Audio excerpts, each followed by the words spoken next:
কিছু কবুতর গোসল করতেছে, যে অনেক ফুল আসছে, অনেক অনেক রোদ উঠছে, কবুতরকে গোসল করাতে হবে।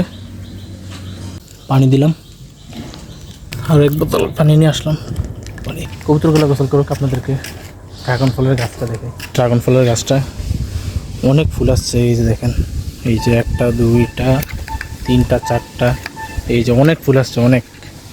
আপনাদেরকে দেখে, এই যে ছোটো ছোটো ফুল, এগুলো সব বড় হবে, বৃষ্টি না হলে সবগুলোই টিকবে। এই যে এখানে আছে 2টা, এই যে এখানে আছে, ওই যে উপরে আরেকটা আছে, যে নিচে আছে অনেক ফুল। যে এইটার ভিতরে অনেক ফুল আসছে। এই যে দেখেন, এই যে দেখেন, এইটা মোটামুটি অনেক বড় হয়ে গেছে। এই যে ড্রাগন গাছটা, এটা মোটামুটি অনেক বড় হয়ে গেছে।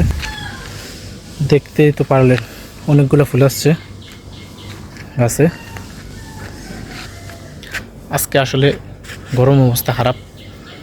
আবার এই যে দেখাই, ধান শুকাইতে দিছি আবার।